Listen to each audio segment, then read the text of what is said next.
नाजरीन, इस वक्त महाराष्ट्र के औरंगाबाद से बड़ी खबर सामने आ रही है। एमआईएम रुकने पार्लियामान इम्तियाज जलील को पुलिस ने हिरासत में ले लिया है। शाहगंज मस्जिद में जोहर की नमाज अदा करने जा रहे थे इम्तियाज जलील। आपको बता दें, शाहगंज मस्जिद के पास सख्त सिक्योरिटी रखी गई है। इम्तियाज जलील ने मजहबी मकामात खोलने का हुकूमत से मुतालबा किया था। उसी बीच शाहगंज मस्जिद में जोहर की नमाज अदा करने जा रहे थे और पुलिस ने उन्हें हिरासत में ले लिया। शाहगंज मस्जिद के पास सख्त सिक्योरिटी है। काफी अहम खबर। इससे पहले इम्तियाज जलील ने महाराष्ट्र हुकूमत से मजहबी मकामात को खोलने का मुतालबा किया था और जिस तरह से दीगर जगह मार्केट्स खोले मंडल मानव संसाधन विकास मंत्रालय आया हुआ है और मदरसा आधुनिकीकरण शिक्षकों की समस्याओं से मानव संसाधन विकास मंत्रालय के अधिकारियों को अवगत कराया गया है। ब्रेक के बाद आपका खैर मकदम है। बिहार हुकूमत ने रियासत के 2459 नए मदरसों को मंजूर करने का फैसला किया था, लेकिन गुज़िश्ता 8 सालों में करीब 1000 मदरसों को ही मंजूर किया जा सका है। बाकी मदरसों की फाइलें महकमे तालीम में धूल चाट रही है। इन मदरसों के असातिज़ा दाने दाने को मोहताज है, लेकिन उनके दर्द को कोई सुनने वाला नहीं।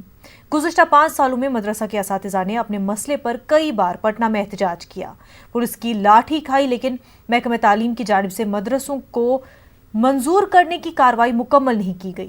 नाराज असातिज़ा जहां खुदकुशी करने की धमकी दे रहे हैं, वहीं मुतालबात नहीं पूरा होने पर असेंबली इंतखाबात में मौजूदा हुकूमत को सबक सिखाने की बात करते हैं। असातिज़ा से बात की हमारे नुमाइंदे महफूज आलम ने। बिहार हुकूमत ने 2459 नए मदरसों को मंजूर करने का फैसला किया था। करीब 1000 मदरसे मंजूर हुए हैं और बाकी मदरसे आज भी मंजूरी के इंतज़ार में हैं।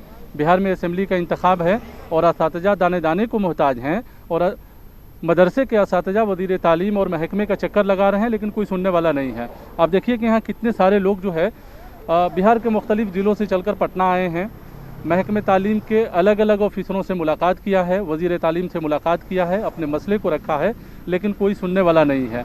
हम बात करते हैं मदरसा टीचर एसोसिएशन के ये सदर हैं। अब बताएं, क्या मसला क्या है, आप लोग क्या मुतालबा कर रहे हैं? मुतालबा ये है हम लोगों का कि सरकार ने 2011 में 2459 मदरसा को अनुदान देने का वादा किया, जिसमें अब तक 814 मदरसा को ही अनुदान दिया गया है, जबकि हम लोग 2015 से ही विभाग से लेकर के और बोर्ड का चक्कर काट रहे हैं। और कभी विभाग जो है बोर्ड को फाइल वापस करता है, कभी बोर्ड विभाग को फाइल वापस करता है। ये हम लोगों के साथ मजाक हो रहा है इतने दिनों से। यानी दौड़ते दौड़ते चप्पलें घिस गई, लेकिन अभी तक विभाग के लोगों ने सुना नहीं। आप बताइए कि चुनाव भी है, तो आप लोग क्या प्रेशर बना रहे हैं?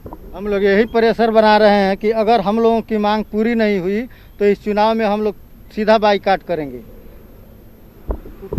किस तरह से अभी ज़िंदगी चल रही है आप लोगों की? काफ़ी मसला है। हम लोग दाने दाने के लिए मोहताज है। पटना मुसलसल पटने का चक्कर लगाने के कारण मंत्रियों के यहाँ, विधायक और विधान पार्षदों के यहाँ, सरकार और उनके इत्यादि दल के नेताओं के यहाँ जाकर हम लोग काफ़ी थक गए हैं और हम लोग ऐसी स्थिति में नहीं है। बीवी बच्चों के गहना जेवरात, जगह ज़मीन सब बेचकर हम लोग बिल्कुल सड़कों पे आ गए हैं। अब अगर सरकार हमारी मांगों को पूरी नहीं करती है, अभी अगर 1-2 दिन के अंदर हम लोगों को सरकार अगर कोई अच्छा पैगाम नहीं देती है, तो हम लोग रियासत गिर तहरीक चलाएंगे, एक मजबूत आंदोलन चलाएंगे और हर तरह से इस सरकार की मुखालिफत में जाएंगे। और हम लोगों से जहां तक हो सकेगा हम लोग अपनी जान की बाजी भी लगाना हो। अगर सरकार चाहती है कि ये लोग भूखे मर जाए तो भूखे नहीं, बल्कि हम लोग कोशिश करेंगे जो शिक्षा मंत्री, मुख्यमंत्री, वजीर आला, वजीर तालीम के घर के सामने जाकर के हम लोग खुदकुशी करने का हम लोग काम करेंगे। ये आप लोग बहुत लोगों से मुलाकात किए, तो क्या लगता है जो मुस्लिम लीडर हैं जेडीयू के या दूसरी पार्टियों के, कुछ मसला आप लोगों का मसले को सुना उन लोगों ने? नहीं, हम लोग सबके पास गए, हम लोग मसला कोई नहीं सुन रहा है। हम लोग काफ़ी परेशान हैं, आते हैं पटना चक्कर काट के सचिवालय, कभी बोर्ड, कोई हम लोग नहीं सुनता है। एक आखिरी सवाल आपका कि आप लोग करेंगे क्या? आप किस पोजीशन में हैं, करेंगे क्या आप लोग?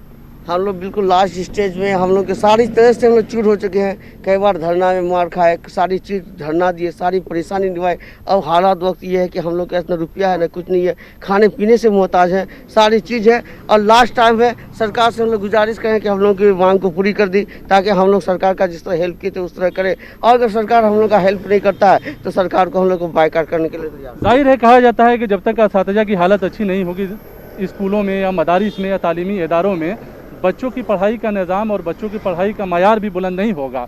तो जाहिर है चुनाव के वक्त में, इलेक्शन के वक्त में अगर इनकी बातें नहीं मानी जाती है तो कहीं ना कहीं एक सियासी रुख जो है दूसरा भी नज़र आएगा।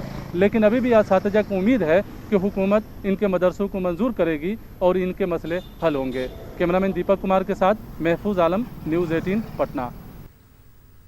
अनलॉक 4 में दिल्ली मेट्रो ट्रेन चलाने की इजाज़त दे दी गई है। दिल्ली मेट्रो 7 सितंबर को पटरी पर फिर दौड़ती नजर आएगी। जराये के मुताबिक मरकजी वजीर बराए शहरी तरक्याती हरदीप सिंह पुरी 3 बजे प्रेस कॉन्फ्रेंस करेंगे और मीडिया से मेट्रो के हवाले से तफसीली बात करेंगे। आपको बता दें कि केजरीवाल हुकूमत ने मेट्रो रेल चलाने की तजवीज़ पेश की थी। आज एलजी अनिल बैजल ने तजवीज़ को मंजूरी दे दी है।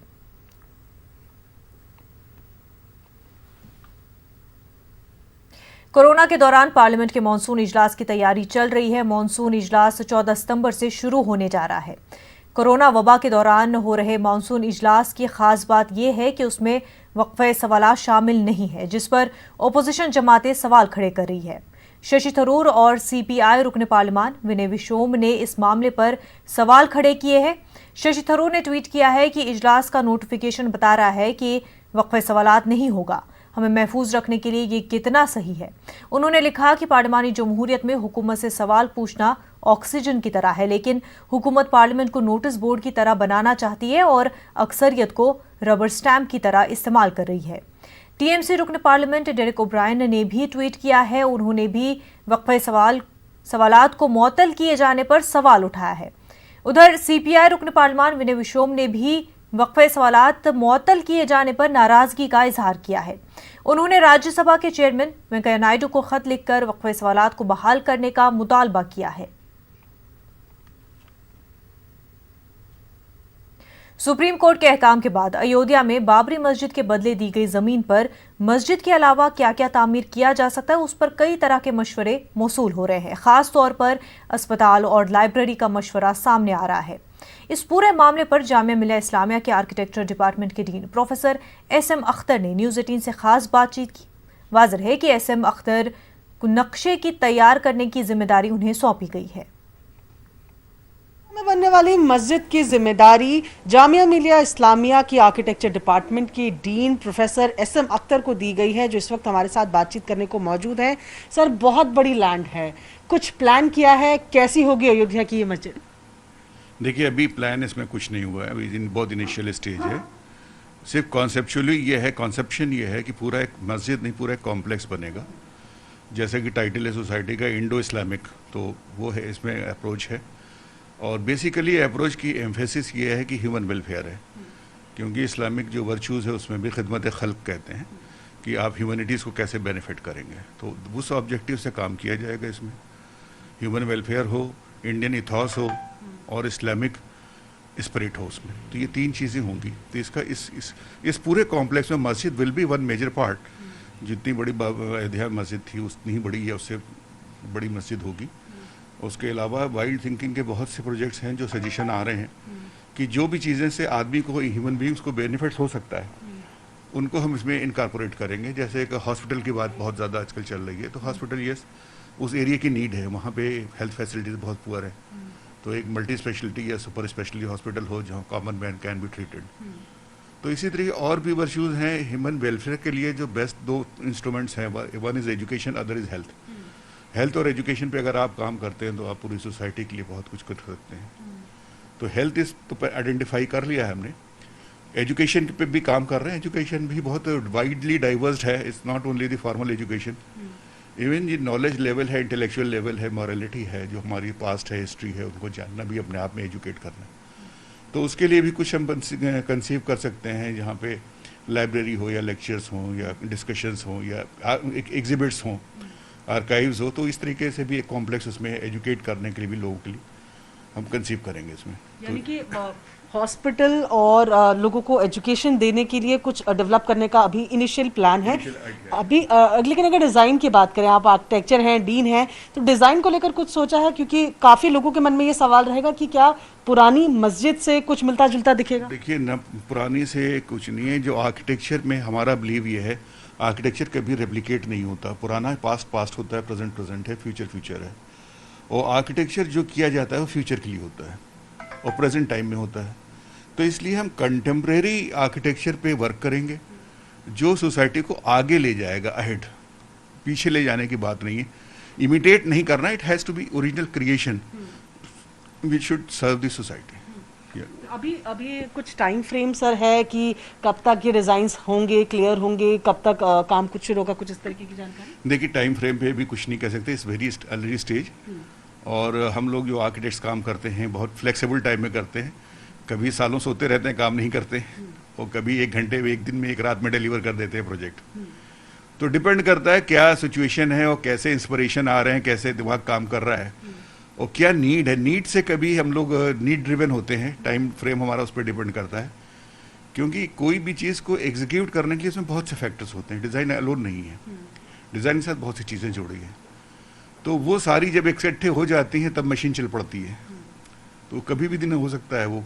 चलिए, तो अभी कोई टाइम फ्रेम नहीं है, लेकिन कुछ बातें हैं जो साफ है, वो ये कि ये समसामयिक मस्जिद बनाई जाएगी। अयोध्या की पहली मस्जिद से छोटी नहीं होगी, उससे बड़ी हो सकती है, लेकिन सबसे खास बात ये है कि इसे कॉम्प्लेक्स के तौर पर डेवलप किया जाएगा, जहां पर जो ह्यूमैनिटी है उसे सर्व करने की बात की जा रही है। हॉस्पिटल, लाइब्रेरी या लेक्चर, इस तरीके के ऑप्शंस फिलहाल रखे जा रहे हैं। मुल्क के आईटी शहर बेंगलुरु से एक अच्छी खबर है। यहाँ कोरोना से होने वाली अमवात की शरह में कमी आई है।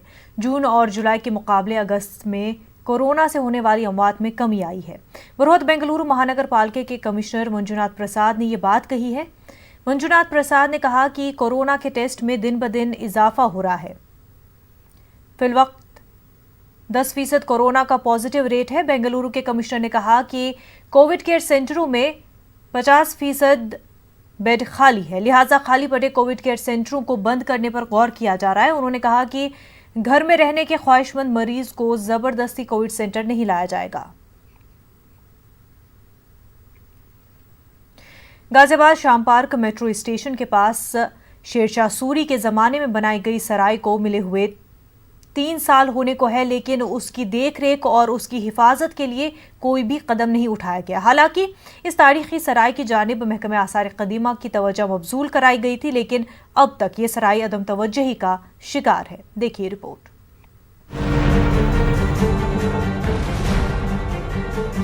तीन साल पहले जीटी रोड पर सड़क की खुदाई के दौरान श्याम पार्क मेट्रो स्टेशन के पास कदीम जमाने की ये सराय सामने आई थी। सराय के साथ ही एक कुआं भी दरियाफ्त हुआ था। महकमे आसारी कदीमा ने इसे शेरशाह सूरी के सराय के तौर पर तस्दीक की थी, लेकिन 3 साल के वक्फे के बाद भी ये सराय अपनी जुबू हाली पर आंसू बहा रही है। दिल्ली यूनिवर्सिटी की तारीख की प्रोफेसर डॉक्टर सैयद मुबीन जोहरा अपनी तलबा के साथ लखोरी ईंट से बनी इस सराय को देखने आई तो हैरान रह गई।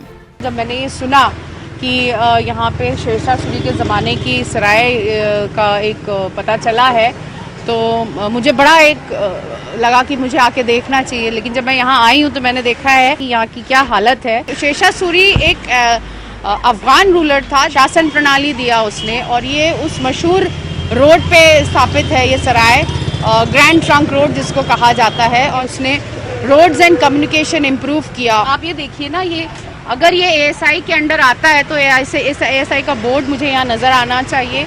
उसके साथ साथ आप ये देखिए इस पे ये सब क्या है, ये क्या दशा है, ये you know I mean this is our history. तारीखी शवाहिद के मुताबिक ये सराय करीब 400 बरस पुरानी है। पक्की सड़क के साथ शेरशाह सूरी ने 1700 सराय बनवाए थे। अफगानिस्तान से बांग्लादेश तक जाती थी सड़क। सड़क किनारे दरख्त लगवाए गए थे और हर सराय के पास एक कुआं खुदवाया गया था। अंग्रेजों के जमाने में शेरशाह सूरी सड़क का नाम जीटी रोड रखा गया। इन 1700 सराय में मुसाफिरों की सहूलतों का ख्याल रखा गया था। सभी मज़ाहिब के लोग इन सराय में आराम करते थे। दूर दराज से आए मुसाफिर यहाँ ठहरते थे। बिहार के सहसराम में शेरशाह सूरी का मकबरा वाक़ है। शेरशाह सूरी ने मुल्क के अवाम की सहूलतों का ख्याल रखा था। यही वजह है कि शेरशाह सूरी तमाम मज़ाहिब के लोगों में बेहद मकबूल थे। लेकिन शेरशाह सूरी की बनाई हुई ये सराय आज खंडर है। सराय के पास बना कुआं गंदगियों से ढक गया है।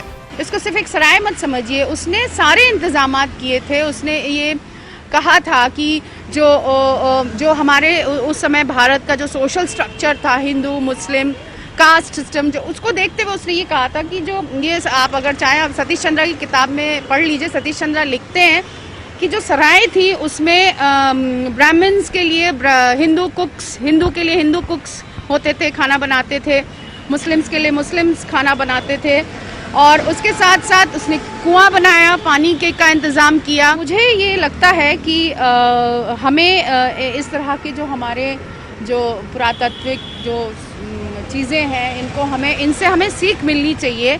ये एक इंस्पिरेशन होना चाहिए कि किस प्रकार अपने सारे डिफरेंसेस को छोड़ के केवल राज्य में ट्रेड कॉमर्स बढ़े, कम्युनिकेशन बढ़े, ट्रांसपोर्ट अच्छा हो, इस मंशा से ये सारे जो इस तरह के कंस्ट्रक्शन होते थे। हमें लगता है हमें इससे इंस्पिरेशन लेना चाहिए। आपके चैनल के ज़रिए मैं ये कहना चाहूँगी कि ये रिकग्नाइज हुआ, इसको आपने चिन्हित किया, ये पाया गया। अब ISI की रिस्पॉन्सिबिलिटी है कि इसको किस तरह इसको प्रोटेक्टेड उसमें लाया जाए और इसको डेवलप किया जाए। शेर शाह सूरी की सराय आज भी अफगानी, ईरानी और रूमी फ़नून का नमूना नजर आती है, जो कि महकमे आसार क़दीमा को अपनी जानिब तवज्जो मबजूल करा रही है। आज जरूरत इस बात की है कि गाजियाबाद के श्याम मेट्रो स्टेशन के पास वाक़े इस सराय को महकमे आसार क़दीमा अपनी देख रेख में रखे और खातिर ख्वाह उसकी मरम्मत कराए, ताकि नई नस्ल को तारीख के पन्नों में अपने आबा व अजदाद की विरासत तलाश न करनी पड़े,